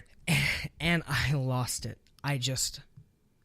I'm getting chills just talking about it. It was just an unreal experience for me. I thought that game was never coming, and the fact that it is coming, that it is going to be a thing, and just all the things they can do with that game blow my mind. That game is a really special series. I don't think there is a series that has the same kind of just magic that game has. I know, JC, you're not a huge fan of it, but I think that's a super, super special series. I'm so excited for 3. Yeah. Well, I can see the appeal in it. I can see how people would really like it. I mean, there's tons of Disney fans. There's tons of Square fans. I mean, so it's a good marriage. I mean, it's a weird marriage, but it is. But it worked. You know, probably one of the most successful crossovers, ever. I feel like maybe they're pushing it back because of popularity of things like Frozen. Frozen's going to be. It has to be Kingdom Hearts 3. And maybe there's something else down the pipe that Disney's releasing. They're like, pump the brakes for a minute. Well, part of that is they had Tetsuya Nomura, the director. He was doing it and Final Fantasy 15 both at the same time. So now he's finally said, hey, here a while back, he said, okay, I'm off the development of 15. I'm on Kingdom Hearts 3 because they got to the point where 15 was far enough along in development where he kind of pushed it down. But that guy's got a clear vision for Kingdom Hearts 3. Wasn't Tetsuya the character designer for Final Fantasy for the longest time? I mean, he's the sole person who, like, when you see that Kingdom Hearts art or you see that Final Fantasy art nowadays, that's him. Yeah. And he has an amazing style, and it's a very unique style. It's so cool. It's so good. Yeah, it really is. So man, see, what's crazy is, Kingdom Hearts 3 was actually teased at the end of Dream Drop Distance. Yeah, totally. You know, because in the and I even like whenever the thing started coming, like I beat the game, the credits were rolling, and it started flashing letters, kind of really subtly. I grabbed a pen and paper and started writing it down, and if I am not mistaken, I'm pretty sure it spelled out, "This leads to Kingdom Hearts 3," and when that happened, my jaw dropped. And I mean, it was like, "This leads to," and then the case came up, and I was like, "This leads to Kingdom Hearts," and I was like, "Oh, maybe it's like, oh, this leads to Kingdom Hearts." Like they're actually going to go, because at the end of the first one, they find Kingdom Hearts. I was like, "Oh," and then the Roman numeral 3 came up, and I was like, "Oh, wow!" I'm getting cold chills right now just talking about it, dude. Like, see, I never played Dream Drop Distance because it was good. I think it'd be a lot better to play on the new 3DS because of the integrated C stick. We'll see. The thing in the 2.5 credits, they show cutscenes from Kingdom Hearts 3 and not Birth by Sleep, excuse me. And Dream Drop Distance. Really? Yeah. See, I'm playing through 2.5 right now. Yeah. Haven't beat it yet. And credits of 1 had Kingdom Hearts 2 scenes and recoded scenes. Right. So this tells me that there is going to be some kind of HD Dream Drop Distance. They said they were talking about maybe doing that as a download, which would be awesome to do. I think they have to be honest, because that game leads, like you said, straight into 3. Yeah. The storyline leads. It's the latest one in the story. Coded was another one though. See, it was the newest in the story until Dream Drop Distance.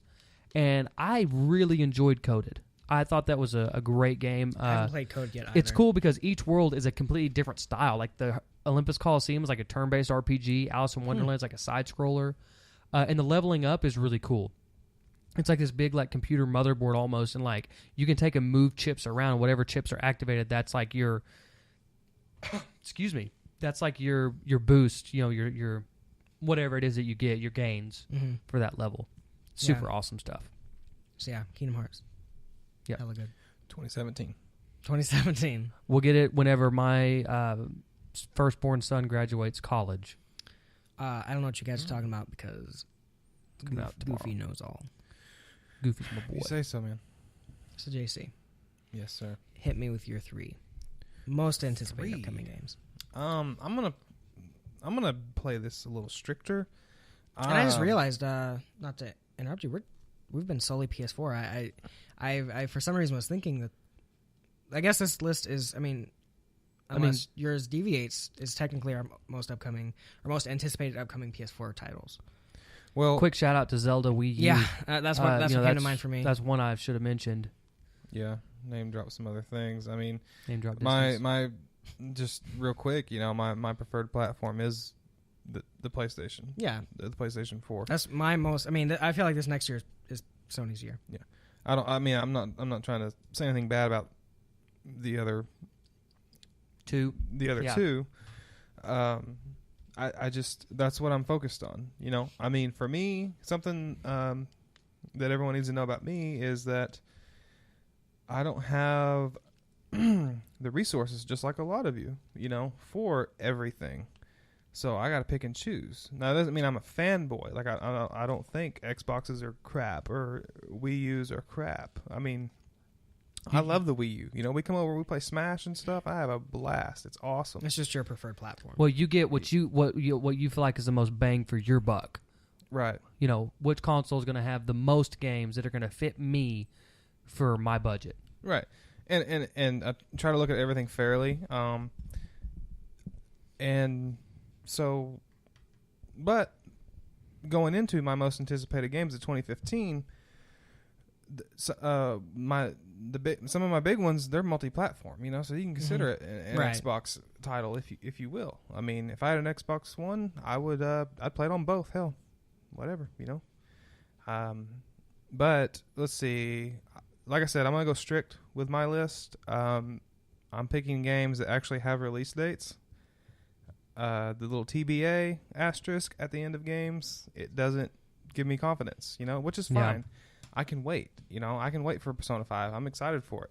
I can wait for Uncharted 4. Make them polish the hell out of it. Well, see, they've said on Uncharted 4, the launch date is September. Cool. Have they? Yeah. Yeah, they're like it's launching in September. It's not a Q3 type deal. I never. I will double check that, but I'm 99% sure they said it's launching in September. Well, awesome. Okay, mine though, I would have to say I am intrigued by Final Fantasy Type 0. I might, I'll go ahead and say that's one of my most anticipated games of 2015. Because I haven't played a lot of Final Fantasy titles.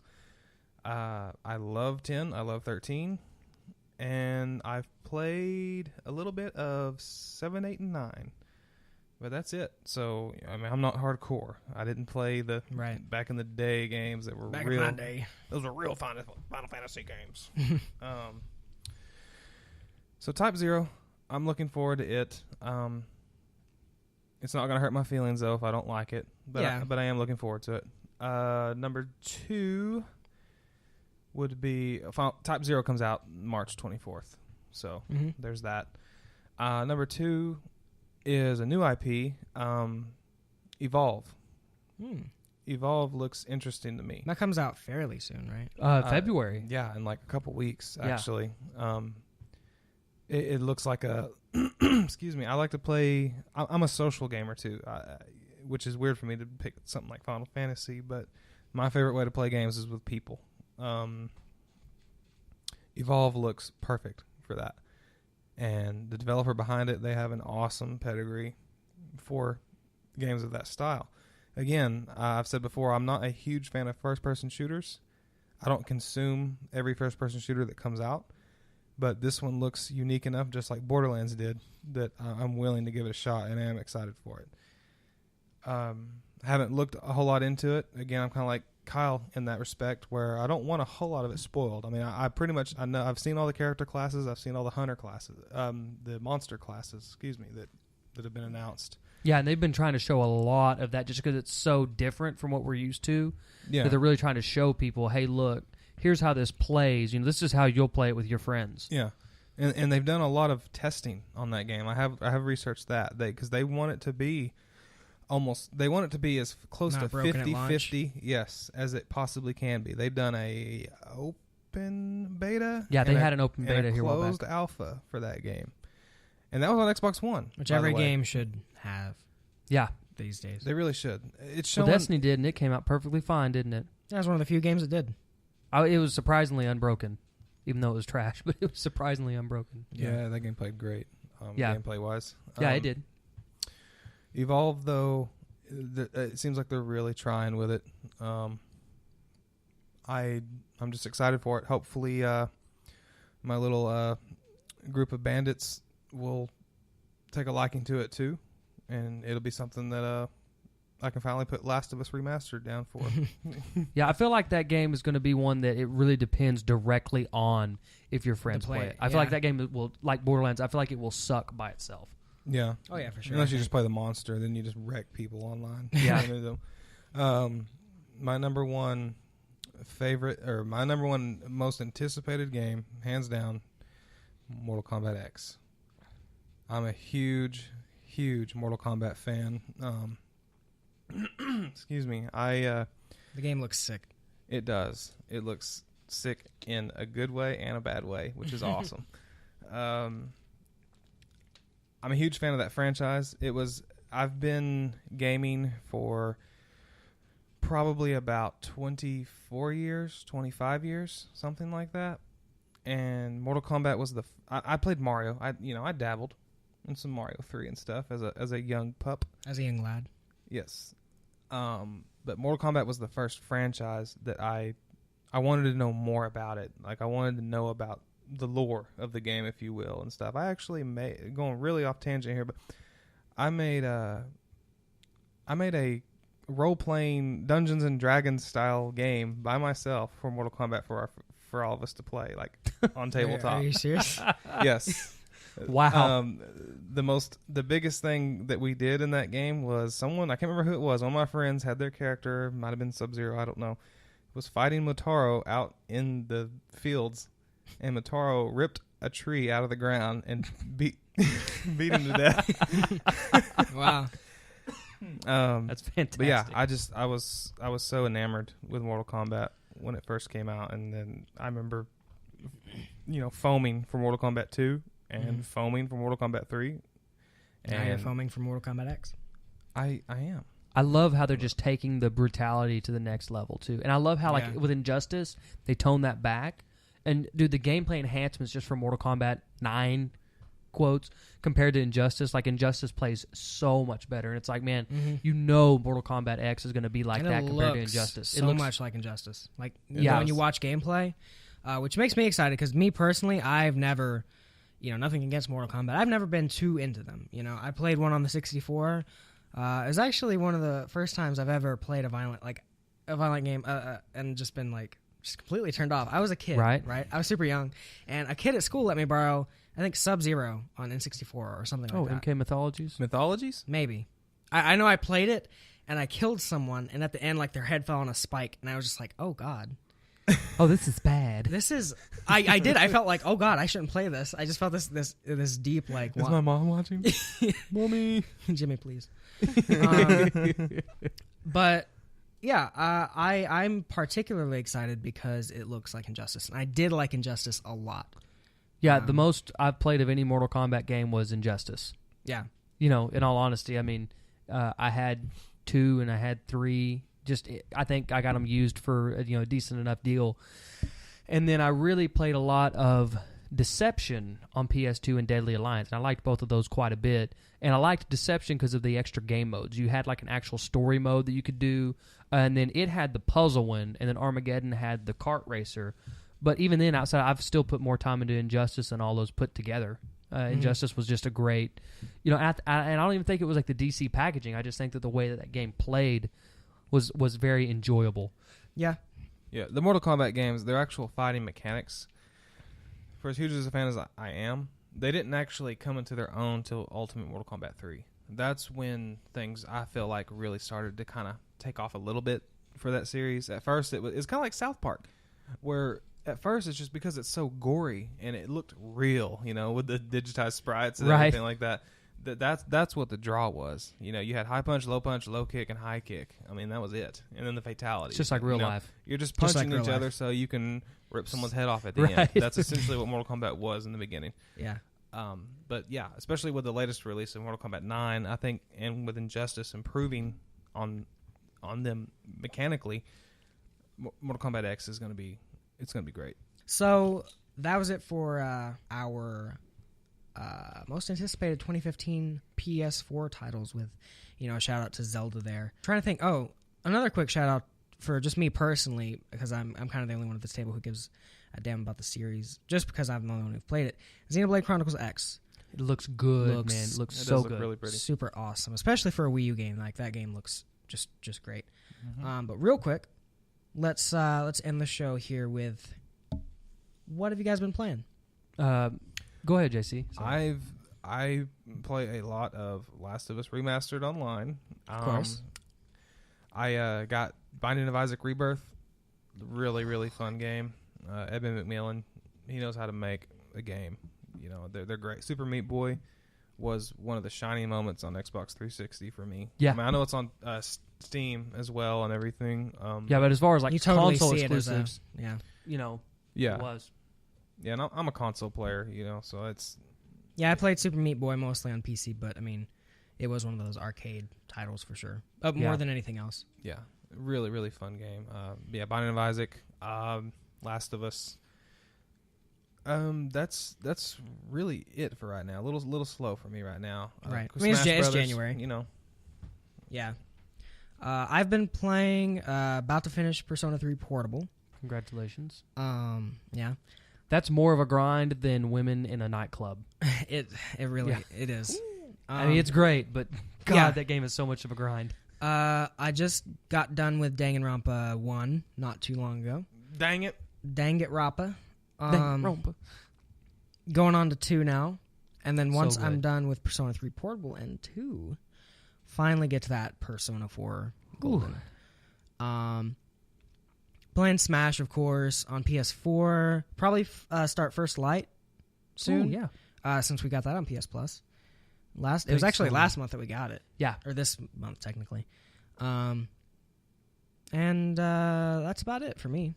Yeah, man, I finished the Danganronpa series fairly recently. Danganronpa 1 and 2 both. Dang it. Man, and I finished 1, and the moment I was done, cartridge came out, and 2 went in. I mean, it was... And I will say, like, y'all were talking earlier about, JC staying up super late, till the next morning on Borderlands. I am an old man. I like to go to bed about 11, 12 o'clock, and I get up at 8:45 every morning. It's ridiculous, I know. But, dude, I was so close to beating Danganronpa 2, and the story just, it come to a crescendo at that point, and I was like, man, there's too much going on. There's no way I can go to sleep. And so I had my headphones in, and I was like, you know what? I'm gonna beat this because I know I'm right there at the end, and like I know it's all just cutscene from here on. So I'll just finish it up real quick and go to bed. This was about midnight 30. And I'm already like I'm delirious. By the time I finished that game, it was 4 o'clock in the morning. Jesus, you were not close to finishing that game. You were like apparently that is like worse than Persona when it comes to cutscenes. But man, I thoroughly enjoyed like Danganronpa 1 and 2. Is worth the price of a Vita by itself, But between that and you add in another game I've been playing here recently, Freedom Wars. My Vita has been getting some playtime. Man, that little console. And I'm getting into impressive. Freedom Wars 2 now, and my Vita will definitely. It's already getting a ton of playtime, but Freedom Wars is definitely going to add to that. Well, me and you got to do a little, online ad hoc. So we'll have to do more of. Yes, for sure. How did that work out? Dude, amazing. It was great. It was so easy. Like any of the resources one of us gathers, we both share. It was so well put together. It looks amazing on the Vita TV. It looks really good on Vita TV, and it's honestly like what it's like a smoother Monster Hunter. Yeah, I really enjoy it. The story isn't super great. I'm pretty close on the story. I feel like I got about 15 hours into it. I have thoroughly enjoyed that quite a bit. So the weird thing for me is usually I'm much more of a console gamer, but I've been busy here lately. But on console. I have actually been playing. I played the Jak and Daxter series here recently, which that's the only games from Naughty Dog I'd never played. And I have to say, Jak and Daxter 1 has aged incredibly well. It's an amazing game. Yeah, and I platinumed it. Jak 2, I couldn't do. Man, I got about halfway through it, and the driving controls are trash by today's standards. I'm sure it was great when it came out, but that's just a game that it got great reviews, and like Teef was saying that was his favorite. So, and it's a Naughty Dog game, so, I'll tip my hat to it. And I played just enough of Jak 3 where after my third race, I was like, man, I did not purchase Jak Combat Racing. And I did play the HD remakes, which makes it a lot better. But then I jumped right into Kingdom Hearts 2.5, and good Lord, it's amazing like how much better the combat is in 2 compared to... And I forgot how much more 2 holds your hand, like in the levels, because it's like almost like you have these missions. Whereas like each time it's like, oh, you got defeat all these Heartless, and then you go on to the next cutscene or whatever. Kingdom Hearts 2 is like held up amazing, and even the first one I thought held up. Oh, especially once you can use the right stick and you can skip cutscenes. Yeah, I did not have a complaint with Kingdom Hearts 1. And the cutscenes themselves, like just a simple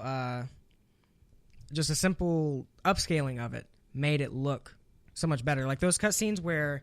The only rough thing about the first Kingdom Hearts for me is when going from those cutscenes where they were like their faces fully moved, then to the static PS2, mouth texture cutscenes were rough. But those ones where their mouths moved, I thought looked amazing. Well, see, the deal with Kingdom Hearts 1 though, the HD, right?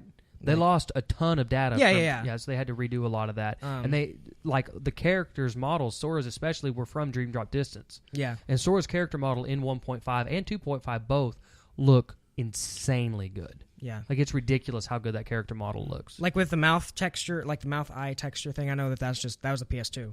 Like, right. They couldn't have every cutscene looking as good as... Which goes to, can you imagine Kingdom Hearts 3? Mm-hmm. Oh, my gosh, dude. Yeah. JC over here, he's about to pass out just by how excited he is. Isn't that right, JC? I've been in the Kingdom of Hearts, I feel like, for a long time. Yeah. Dude, the Kingdom of Hearts is... that drives me nuts when I hear that. It's lovely. I can't tell you how many times I've been at work and someone's like, yeah, that Kingdom of Hearts game? And I'm like, it looks pretty good. Drop the of, please. I have been playing Fire Emblem Awakening as well. That was another one I was gonna ask you about earlier. Yeah. Really, really fun so far. I'm Cool. really, really early into it, but I'm glad it's the first Fire Emblem game I've ever played, and It's a great place to start. yeah, it feels Very I accessible. feel like it. Like we talked about. No feet, but very accessible. Yeah. No feet. Really fun though. Yeah. Fire Emblem was one of the first games that me and Story, when we, my best friend of 13, 14 years, and he went and got it. He's like, dude, you got to play Fire Emblem. And we took all that, Final Fantasy Tactics Advance, and Fire Red and Leaf Green. See, at that point, I didn't have an Advance. So I went out and got an Advance SP because he had one.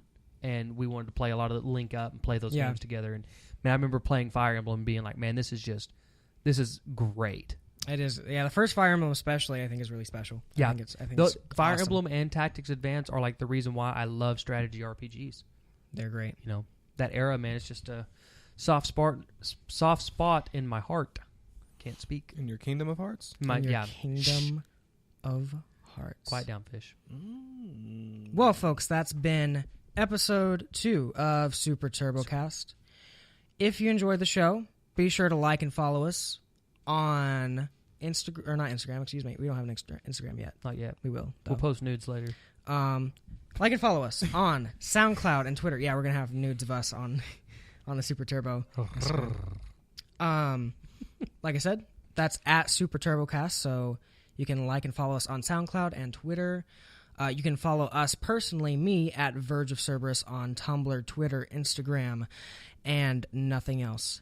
I'm on Twitter. It's at Kyle_Eastman. I'm not on it a whole lot, but if you just have to, throw me a tweet. Throw them a tweet. That's what the kids do these days, Jason. That's what I hear. They throw those tweets at you. Throw them. Cast them. Cast them. Caster the friend. And what about you, JC? Soft? Well, I don't actually have any sort of social media outlet at this moment. However, you son of a bitch. You can always, leave a comment, something like that on. On SoundCloud, YouTube. Yeah, sure. Let me know how bad I suck. It's totally fine. I do want to. Man, that JC guy really fucking blows. Yeah. Okay. So I do want to say though, having a lot of fun with this. I hope you guys are having a lot of fun as well. Yeah. Listening and all that. I've been thinking about getting a Twitter to throw the tweets. to toss some tweets, back and forth. A soft little, underthrow of the tweets. You guys start somewhere, man. You guys start like T-ball league. Yeah. Sure. So, if we hit something like 100 followers, 100 people that like to listen to this marginally decent stuff that we put out. I like the confidence. Maybe. Yeah. I'm just being bad. I'm just being modest. So bad. I think we're super rad. Yeah, definitely. I think that's a good idea. Yeah, 100 subscribers. I'll get a Twitter. Excellent. JC will get a Twitter, and then you can throw tweets at him. He'll catch them, throw them back right at you. Hashtag JC Twitter. Kirby right back at you. That's a reference for that good show. If you guys remember that, it's a great show. Had anime DDD in it. That's all you need to know. DDD or the voice actor. That day though. That day. Oh, I love when you say that. If you guys have any kind of feedback for us, anything you would like that you think could improve the show, drop a comment, let us know. We're always up for, positive feedback or negative feedback. If it's negative, just keep it to yourself. Or I'll cry. No, if you hate the show, let us know. Yep. Comment, like, subscribe, favorite, share. If you do enjoy the show, hey, maybe tell a friend or something. Yep. That'd Pass be the great. word. Yeah. Anyway, that has been episode 2 of Super Turbocast. I'm your host, Virgil Davis. I was joined by Kyle Eastman and JC, a.k.a. Justin Carter.